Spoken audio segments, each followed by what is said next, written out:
My name is Jacqueline Miller, and if old family legends are to be believed, I was born with a silver spoon in my mouth, though, to be honest, it took me a while to realize it, growing up surrounded by crystal, silk curtains, and the glitter of family portraits. You imagine the world works much the same way, with every house boasting a garden with a fountain and Stewart Pharmaceuticals cards on every table. Our family owned the largest drugstore chain in the state, and it wasn't just a business.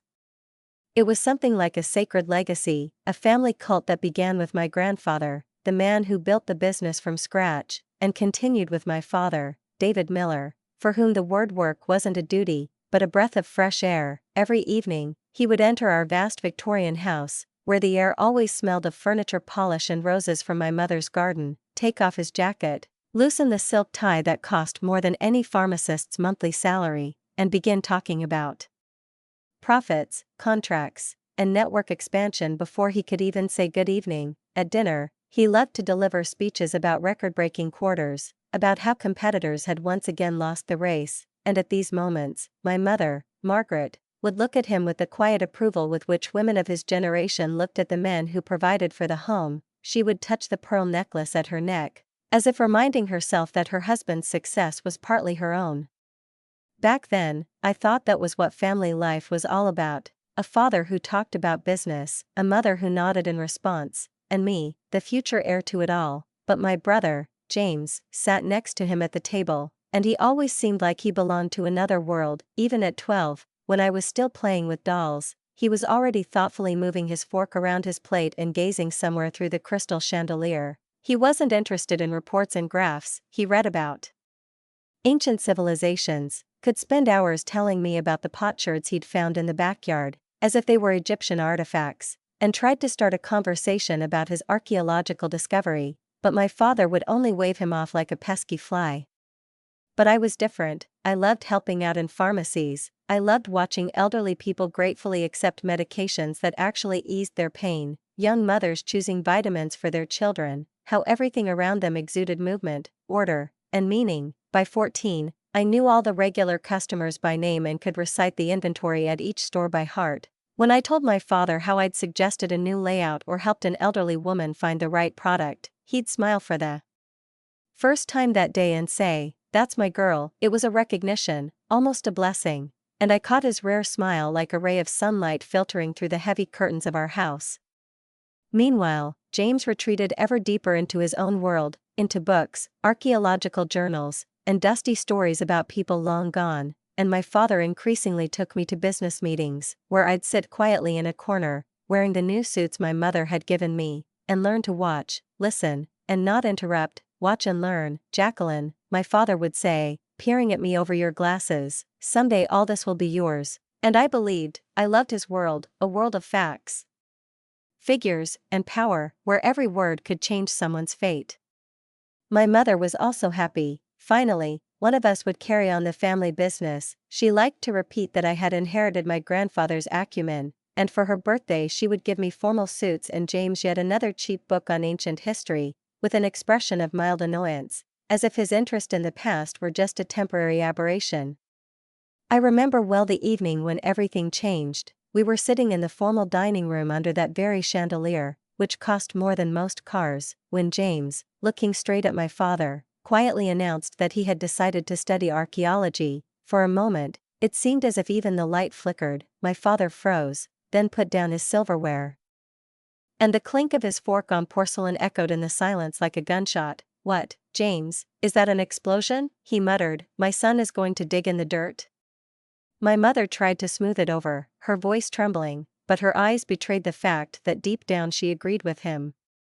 James didn't argue, didn't make excuses. He simply said, "I've already been accepted into the program. Professor Anderson thinks I have real potential." And in that moment, when my father jumped up and shouted, "We're businessmen, not filth," I saw my brother as a grown man for the first time. His face hardened like stone. He rose from the table and said quietly, almost calmly, "Then perhaps I'm not a businessman," and he left.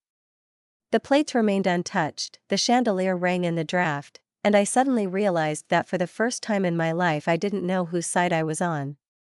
That night, everything changed. It was as if the entire house, with its portraits of ancestors, massive staircases, and rustling antique clocks, suddenly froze and looked straight at me. After James left, I felt my father's gaze turn on me, heavy, almost tangible, and there was no longer any doubt in it. I was now the heir, his only hope, his continuation. I was no longer a backup plan, I had become a project. The future of Stewart Pharmaceuticals, and though the pressure was enormous, I found a strange pleasure in it, a sense of significance, the certainty that I was not just a daughter but an heir, or at least, I thought it was pleasure. Preston Business College became a new universe for me, prestigious, competitive, and full of the same spoiled trust fund kids who had known from childhood that life would deal them a silk pillow. I felt at home there, with my designer clothes, shiny phone, and the platinum credit card my father had given me like a pass to the future. The days passed in lectures, presentations, and endless discussions of success, profit, and efficiency, and I sincerely believed that all of this was my element. Until I encountered something that defied logic and calculation. I was struggling with some damned coding assignment, sitting in the library, staring at a screen that stubbornly showed errors, and almost whispering every curse word I knew under my breath, when suddenly a quiet voice nearby said, "Need help?" I looked up and saw a guy slid into the chair opposite me, as if afraid to disturb the air around him. He had the kindest brown eyes I'd ever seen and a slight accent I couldn't place. Thus began something that would later change my entire life. His name was Alan. He was brilliant, the kind of student professors whisper about and others envy. He had a full scholarship, majored in computer science, and seemed to be able to make any code work on the first try. Professors cited his projects as examples, students fought to be on his team, but he remained remarkably simple and calm, as if success for him wasn't a reward but a byproduct of his work. I invited him for coffee, then again, and only on the third, having mustered up the courage, did I ask who his parents were. He answered simply, "Immigrants. We came from Syria when I was a child. My father worked as a security guard, my mother cleaned houses. I started programming at 12, on an old laptop I bought secondhand. I helped my parents pay the bills." I listened, and there was not a drop of self-pity or a hint of bitterness in his voice, only a calm conviction that life should be lived honestly. I felt almost awkward, because I didn't know what bills were, didn't know what it meant to work for food, but everything he said seemed genuine, and it was this authenticity, this simple honesty, that drew me in more and more. We started dating a month later. Alan wasn't like the guys I knew, perfumed, loud, overly confident in their impunity. He opened doors not because they taught him to in etiquette classes, but because he considered it a sign of respect. He took me not to fancy restaurants where photographing the food was more important than eating it, but to small, family-run eateries where the scent of cumin, toast, and warm air wafted through the air, and the owners greeted him by name, smiling as if he were their son. And I realized that for the first time in my life, I was actually laughing with someone, not feigning levity. 6 months later, as we were strolling around campus at sunset, he pulled a small box from his pocket. Inside was a simple silver ring, no diamonds, no frills, just the ring he'd been saving for, as he'd said, all summer. I couldn't hold back my tears. It was perfect because it hadn't a shred of ostentatious wealth, only meaning. When I told my father I was engaged, to my surprise, he was initially delighted, his eyes sparkled, and he immediately scheduled a large family dinner, inviting all his relatives and friends. Apparently he was already envisioning the union of two influential families and a company led by a new generation of millers. I even heard him tell someone on the phone that he would now have a worthy successor at his daughter's side.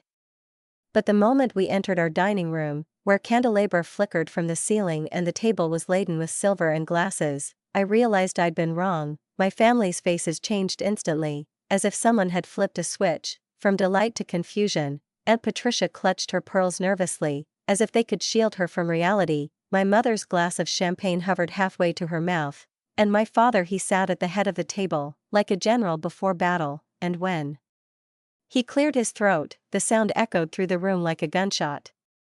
I felt Alan's hand tense under the table, and my heart sank. "So young," my father said, in that condescending tone I only heard in meetings. When he was reprimanding his subordinates, he drawled each word, as if addressing a bewildered child, and in that moment, for the first time, I saw that my father truly thought not of marriage, not of love, but of status, of family name, of blood.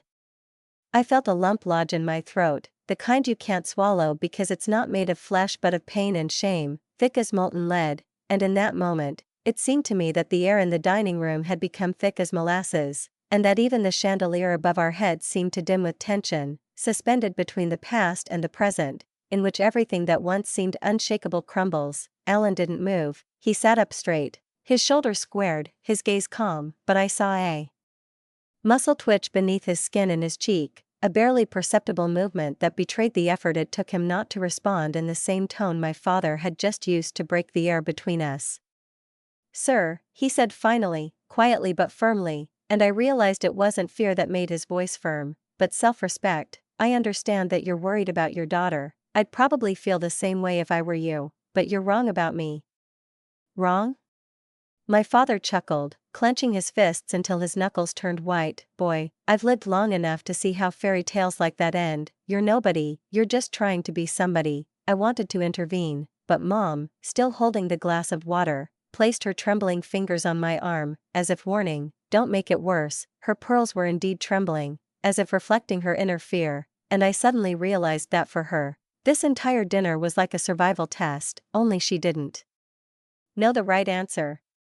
"Dad, please," I whispered, feeling my eyes burn, "you don't know him, you have no right to say that."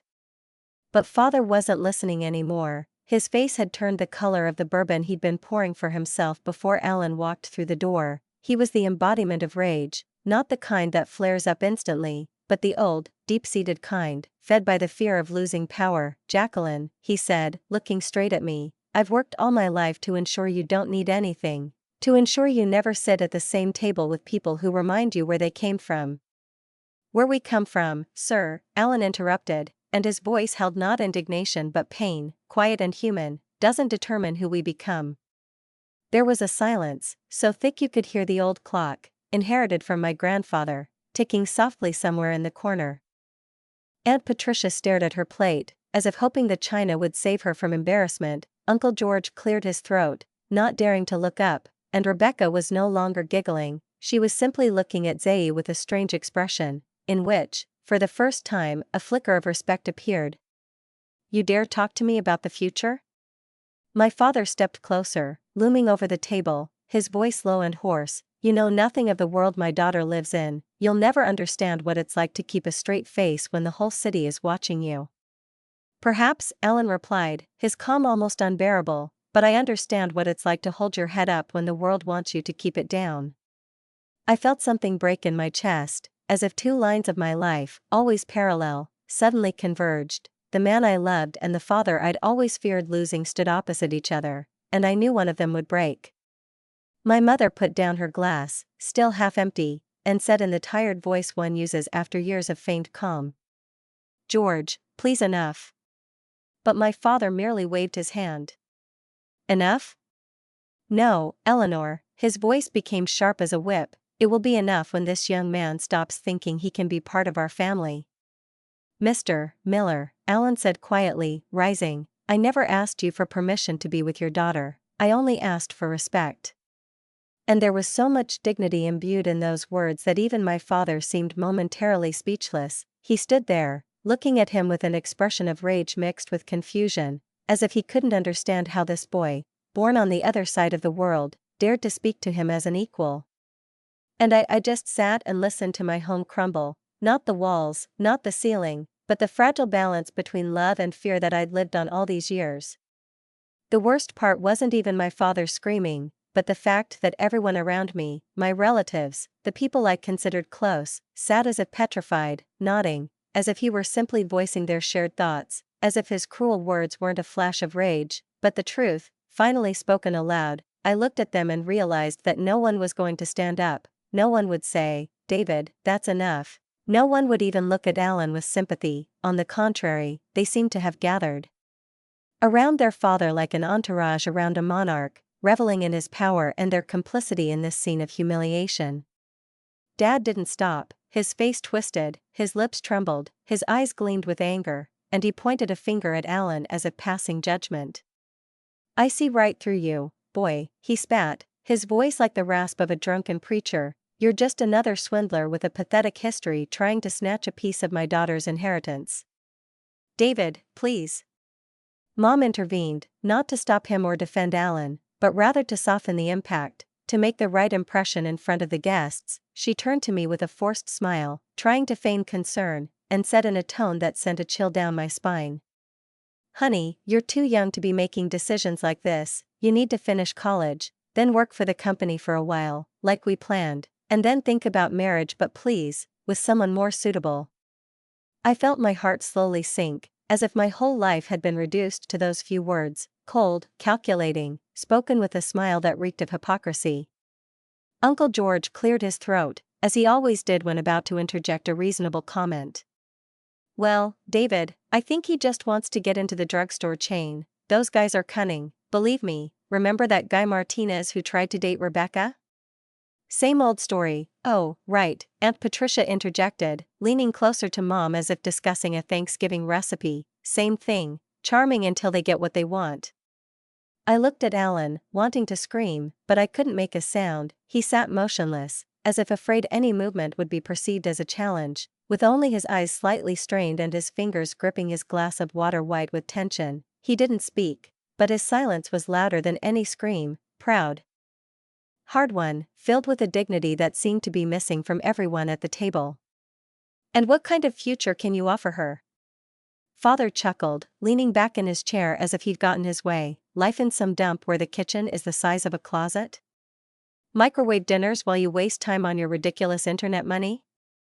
Something inside me snapped, as if a thin string had snapped right in my chest. Everything around me became unbearably clear: the glint of the crystal, my mother's uneven breathing, the scent of mint from the teapot, the dull tick of the clock, and suddenly I stood up, abruptly, almost noisily. The chair flew back and hit the wall.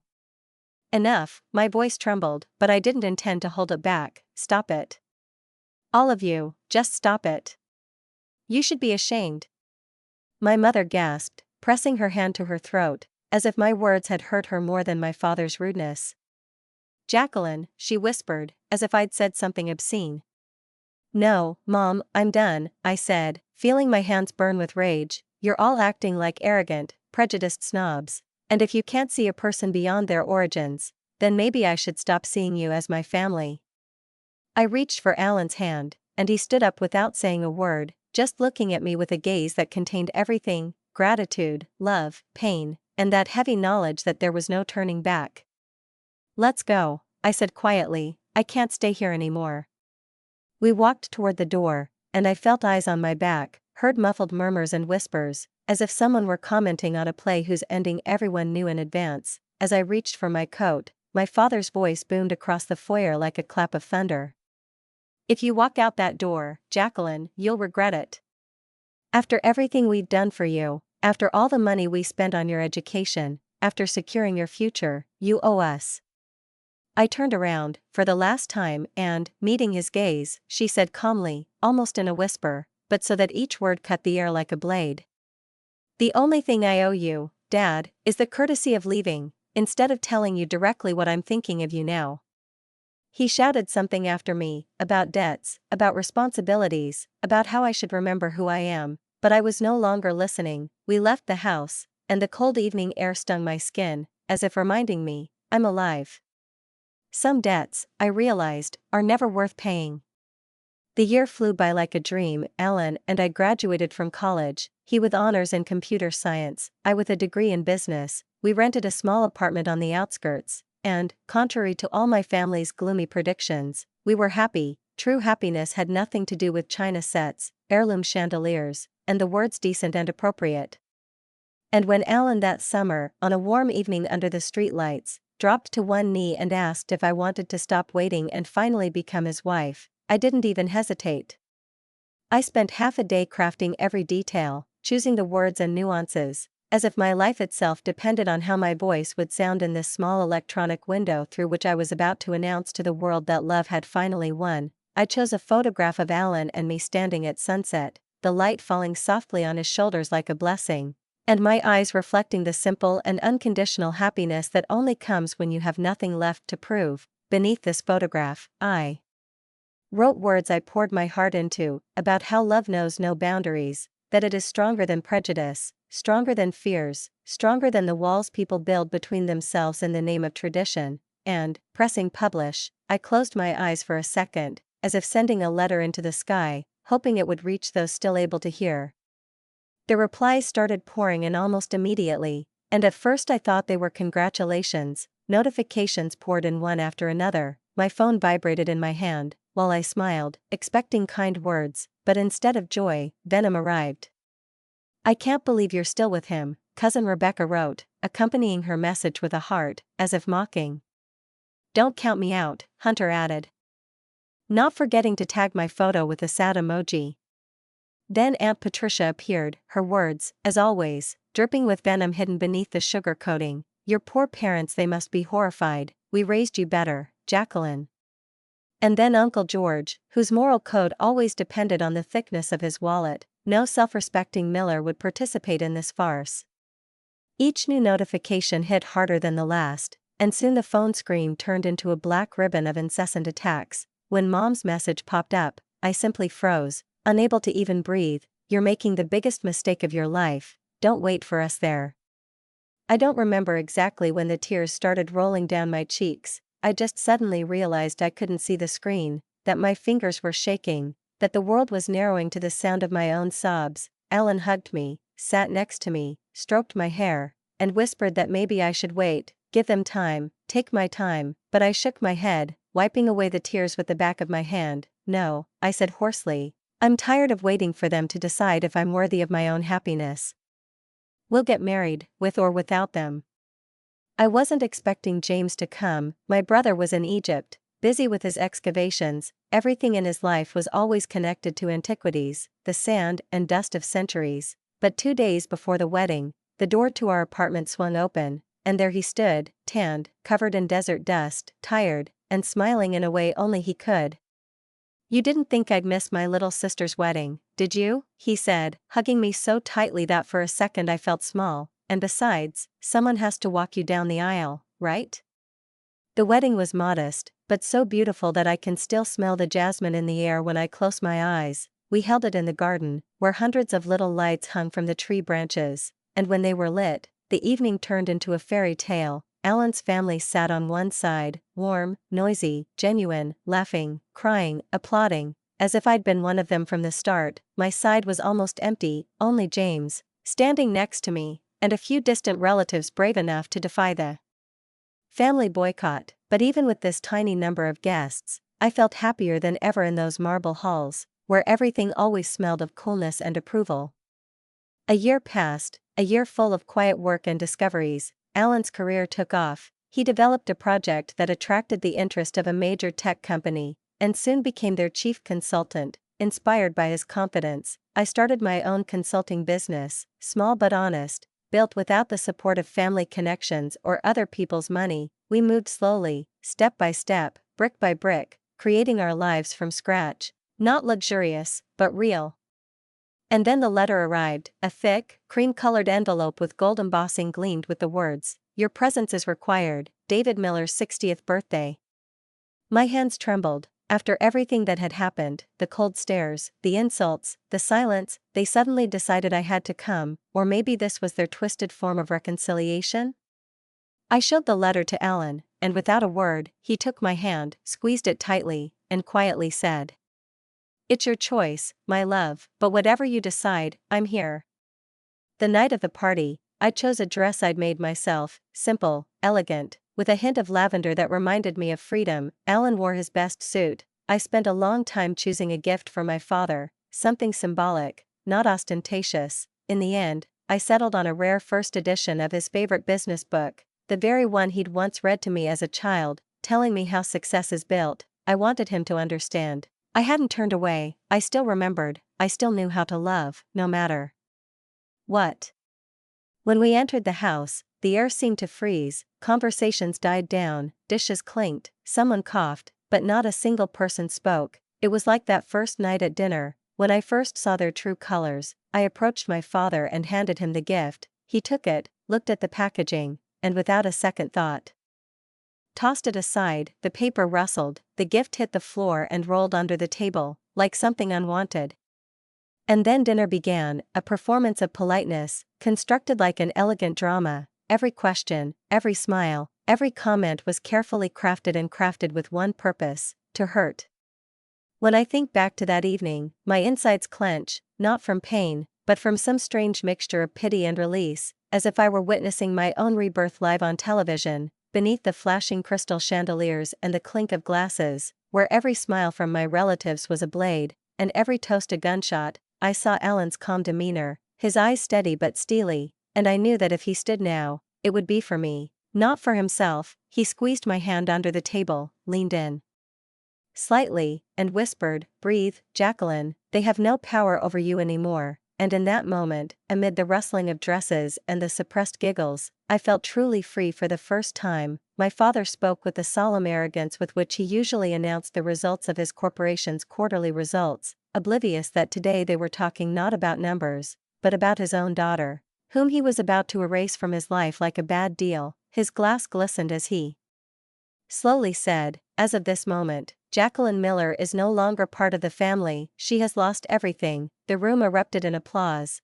as if he had just signed a lucrative contract. Cousin Michael, the one my father now named his successor, stood like some pathetic student who had memorized the acceptance speech and said, "Thank you, Uncle David, I won't let you down." His voice trembled not with excitement, but with delight. He had been waiting for this moment, like an actor in his only scene. My mother sat nearby, in a perfectly tailored pearl-colored dress, clapping as if she were watching an Oscar. I looked at them all, at those who had given me life but taken my soul, and I knew it was all over. "Come on, Alan," I said, keeping my voice low, because the rage no longer needed to be loud. It was deep inside, thick, calm, icy. He stood next to me, his arm tightly wrapped around my waist, and we walked toward the exit without looking back, even though someone whispered behind me.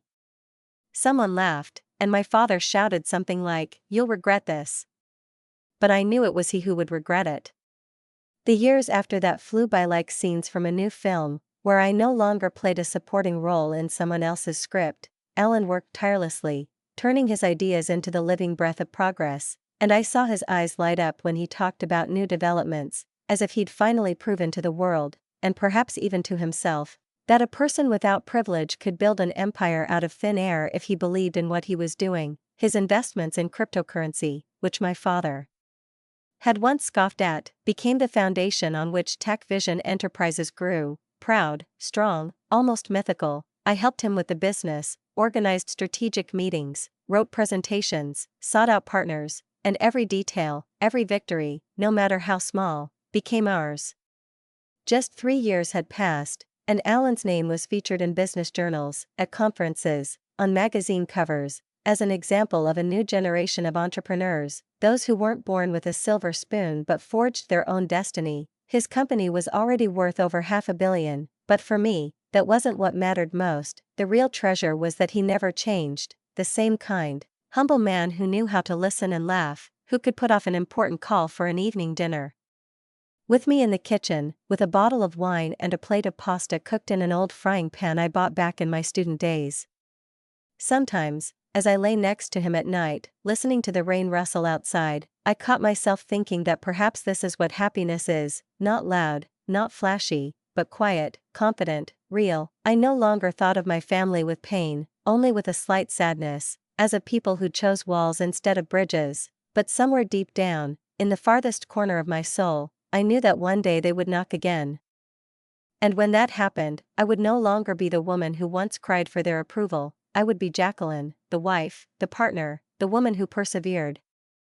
I looked at them, almost in disbelief. The same faces that had once turned away from me with cold condescension now beamed with smiles full of sticky warmth, behind which hid a desperate desire to be close again, to belong, to reclaim lost power. My mother reached out to me, her hands shaking, not from remorse but from nervous anticipation, as if she didn't know how to approach the daughter she'd erased from her life years ago for the sake of social peace. "Jacqueline, darling, you look so beautiful," she said in the same sweet voice she'd once used to admonish waiters or smile flatteringly at her friends' husbands when they were making deals with my father. I felt Alan lightly squeeze my hand under the table, as if warning, "Don't let them hurt you again, don't open old wounds for their convenience." My father stood nearby, wearing the same expression he always wore before important negotiations, slightly arrogant, but framed by a false warmth, carefully rehearsed in front of the "Mirror, we're proud of you, Alan," he said, as if each word took effort. "Everything you've achieved deserves our respect. I'm glad you're part of our family." His gaze swept the room,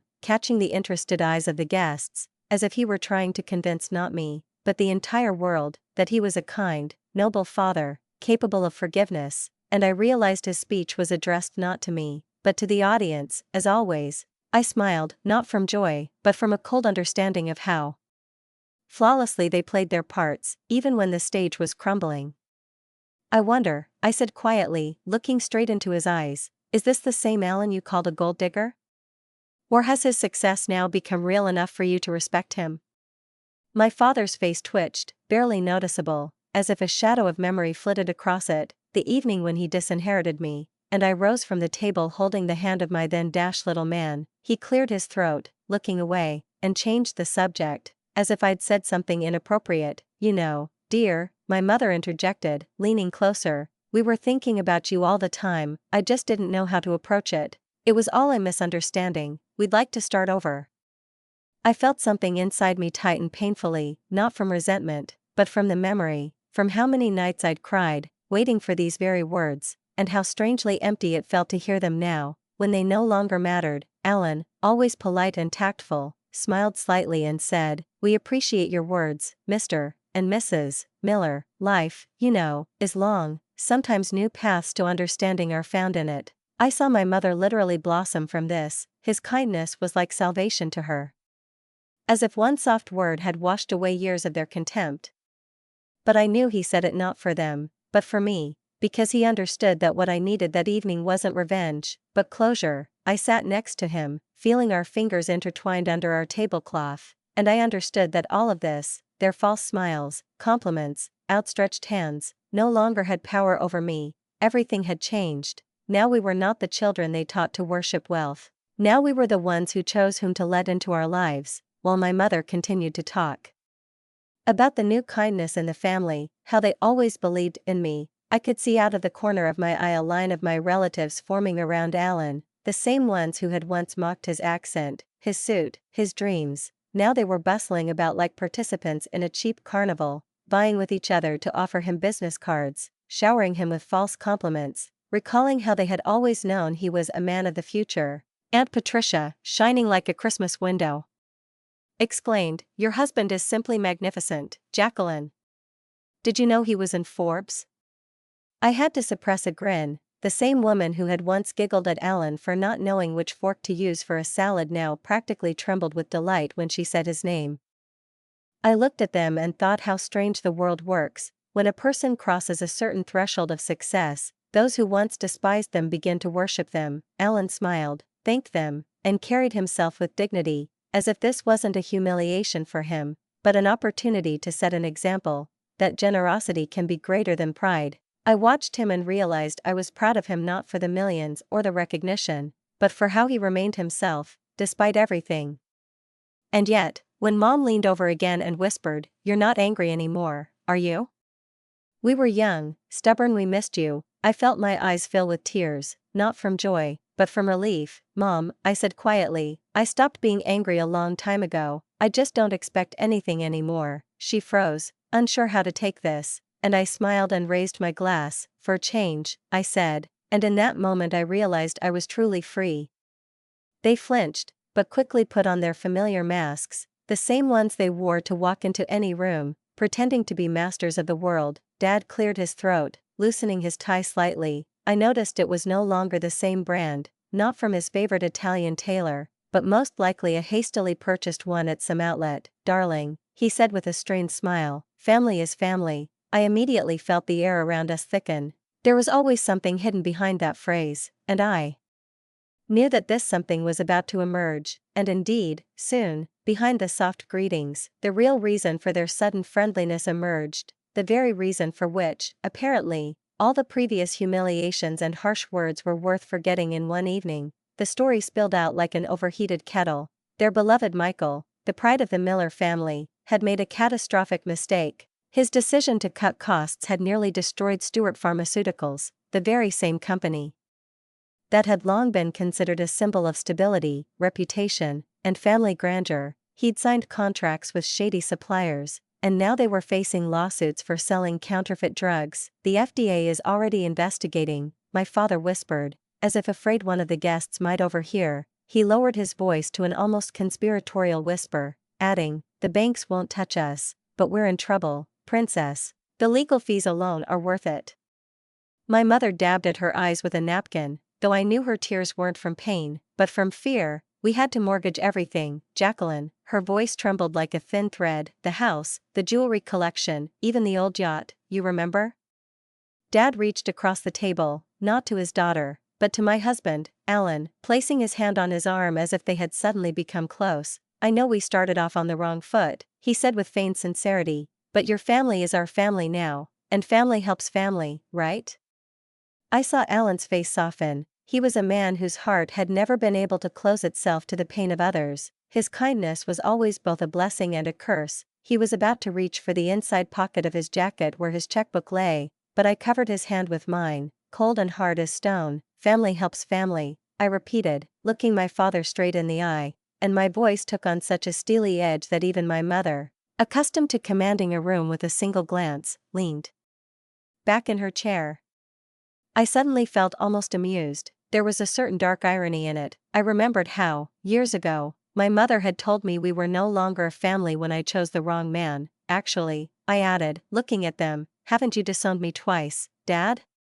His eyes instantly darkened. His voice was the same as it had been when I was a child and had misbehaved, low, threatening, sending shivers down my spine. "After everything we've done for you," he began, but I interrupted. "You taught me some valuable lessons, Dad, like, don't give money to strangers. Isn't that what you always said?" His face flushed with that same shade of anger I'd known since childhood, thick, purple, terrifying. "You ungrateful little," he breathed. I leaned forward and said quietly but clearly, "And you taught me to maintain high standards, remember?" Just then, the wedding DJ, unaware of the Tennessee Williams-esque drama unfolding at the Miller's table, asked everyone to raise a glass to the newlyweds' happiness, and I, still looking my father in the eye, said, "Sorry, but I don't raise a glass to those who sell counterfeit drugs to sick people to save a few bucks." My father exploded. He jumped to his feet, the chair crashing behind him. "How dare you, after everything I've done for you? I raised you, educated you, provided a roof over your head." I stood up calmly. "And disowned me," I replied, keeping my voice low. "Twice, 3 times, if you like. Disown me again if it makes you feel better, but my answer won't change." I took Alan's hand, and we left the hall to the sound of his shouts, the whispers of the guests, the clink of glasses clinking in celebration of someone else's happiness. My father's curses followed us to the door, but for the first time, I felt no pain. On the contrary, a quiet, confident calm spread somewhere within me.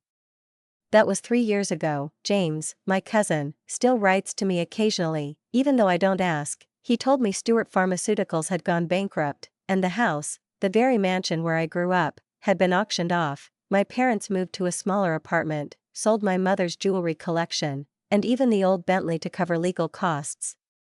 Sometimes I think back to that long ago dinner when my father first called Alan a fortune hunter, and every time, I catch myself thinking that life has a strange sense of humor. It likes to show people who they really are. My poor immigrant, the one who came to me penniless and without pedigree, built an empire on hard work, perseverance, and honesty, and my respected father, who taught me pride and status my whole life, lost everything because of greed and fear.